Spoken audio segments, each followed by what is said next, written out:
Good evening, Bahamas. Coming up tonight.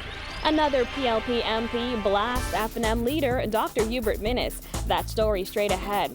NHI Bahamas launches registration for primary care physicians. That story coming up on our news. The F&M ratifies 5 more candidates. Plus, the Labor Minister responds to calls for him to mind his own business.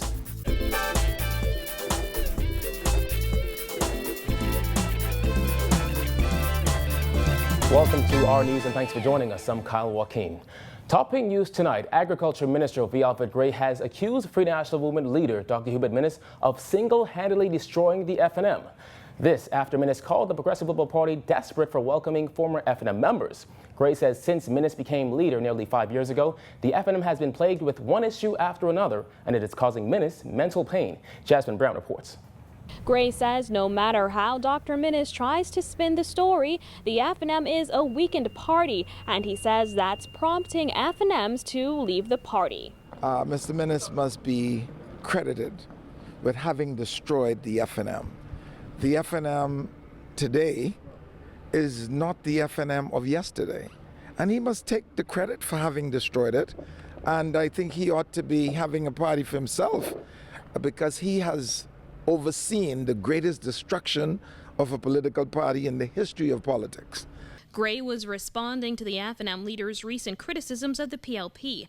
Minnis called the governing party desperate after PLP leader Perry Christie welcomed former F&M MPs Lester Turnquist, Byron Woodside and Anthony Miller on stage during the PLP's national convention last week. And I think he's embarrassed and seek to blame the PLP for the disaffection in his party. We have nothing to do with that.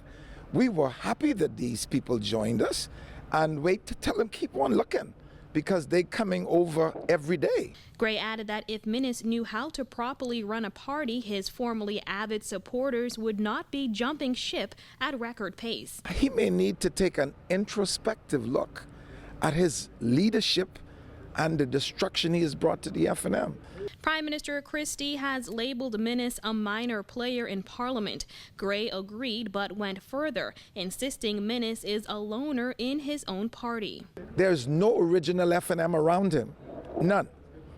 He has been able to gather a few as he went along, but all of the original F&Ms have left Minnis.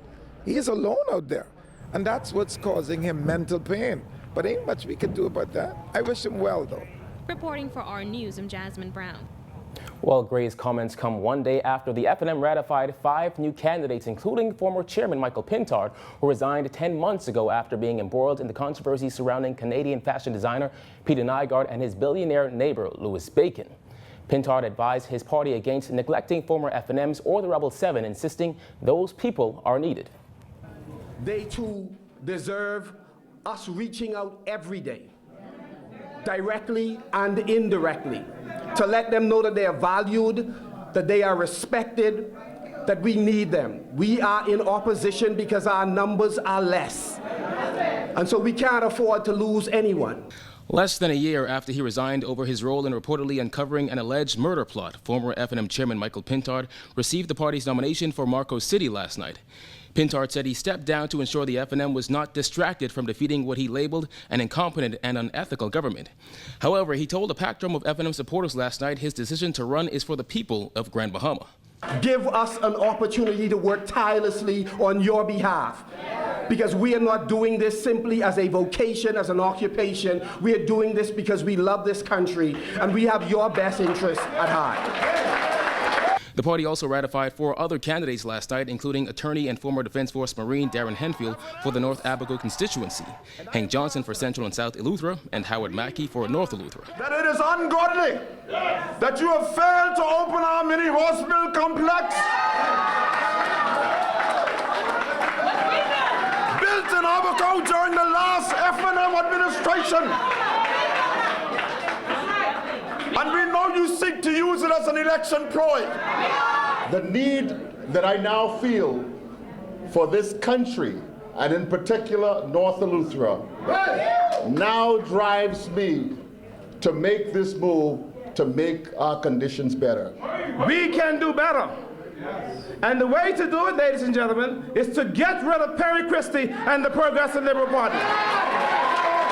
Also ratified last night was F&M Deputy Leader and incumbent East Grand Bahama MP Peter Turnquist. With the F&M, the people of the Bahamas have a more vision-oriented leader, a more qualified team with fresh and forward ideas, and a party with a track record of bringing real change in tough and challenging times. The F&M has ratified 35 candidates thus far ahead of the upcoming general election. Despite the number of splinter parties popping up, F&M leader Dr. Hubert Minnis said this election is not about any of them. This election is a choice between PLP and F&M. Don't mind the noise in the market. This is a fight between PLP and F&M. And tell your friends that any vote for the DNA is a vote for the PLP. Well, nearly 5 years after Dr. Perry Gomez told a crowd of PLP supporters that national health insurance would be implemented within the first year of a PLP government, NHI officials today announced the launch of registration for primary care physicians. Vonnie 2 reports.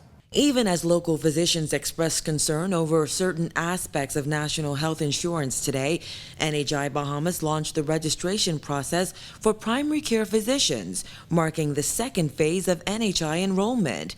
Project manager Dr. DeLon Brennan says the 200,000 Bahamians who are currently NHI ready will be able to select from a list of registered primary care physicians from the private and public sectors whenever enrollment begins. To be registered as a provider under the NHI Bahamas plan, primary health care facilities must complete 3 simple steps. Step 1, complete a self-assessment form to see if your facility qualifies to deliver services under NHI Bahamas. Only certain kinds of primary care physicians are eligible, that is, family medicine, general practice, internal medicine, obstetrics and gynecology, and pediatrics. Step 2, complete and submit the application assessment form. Step 3 involves the inspection of healthcare facilities that register.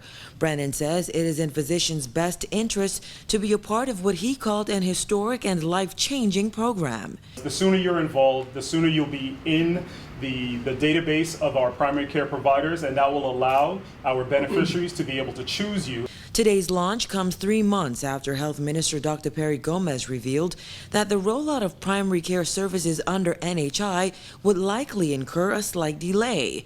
Brennan could not say when that phase would begin.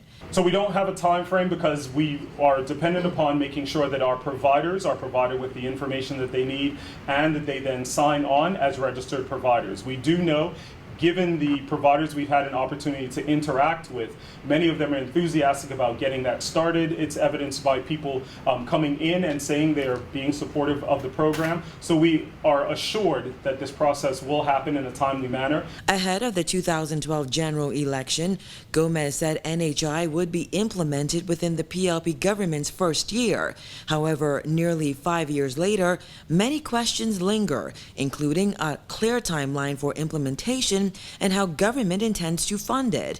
President of the Bahamas Doctors Union, Dr. Charles Arthur Clark, says it would take about 90 doctors to help run the program, and his 350 members are all on board. How we are going to be involved in NHI, because we represent the house staff and the public service, still need to be sorted out. However, and because it also is related to what sort of remunerations one is going to get. However, that is a matter that we are dealing with presently. However, Clark says certain private sector physicians question whether NHI is in their best interest. Meantime, Doctors Hospital CEO Charles Seeley says while the private hospital is willing to participate, he would have preferred a clear timeline. There are some details that are still outstanding. They have had the opportunity to put together the financial numbers for the providers in terms of remuneration. There are still some details in terms of some of the supporting elements, which would include diagnostics, laboratory, and so forth, which our facility would also be able to participate in. So we are waiting for some of those details. There's some process concerns that they are also fine-tuning, so we're waiting for that as well. And I suspect there is an intent to have this happen in very, very short order, and I would say within 6 months, I think we should be up and running. Despite some concerns, Seeley and Clark commended the NHI Secretariat for its willingness to listen. As they take another step on the road to NHI implementation, officials once again encouraged Bahamians to get their NIB smart cards. Reporting for our news, I'm Vonik Tu. Well, Minister of Labor and National Insurance Shane Gibson is responding to claims that he helped orchestrate a petition that expressed a lack of confidence in the leadership of the Bahamas Customs, Immigration and Allied Workers Union. President of that union, Sloan Smith, told our news yesterday that he believes Gibson was behind that petition and should mind his own business. However, Gibson dismissed those claims. But the truth of the matter is, I had nothing to do with it. I appreciate him giving me the credit. The members on their own decided that whatever they decided, and they sent me the letter. I didn't draft any letter. I didn't advise them. They sent me the letter. They want to be paid. Gibson confirmed last week that he had received a petition signed by 173 customs officers.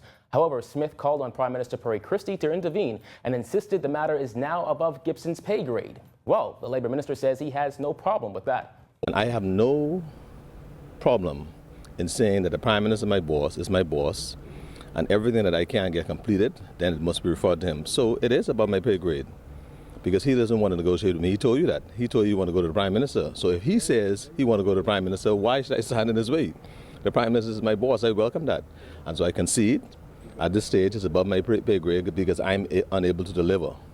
It is also above his pay grade because his members are now telling him that they no longer have faith in him, so they want to do it themselves. Meantime, Gibson pointed out that when the Christie administration took office in 2012, officials met 15 outstanding industrial agreements. He says they have resolved 12 of them.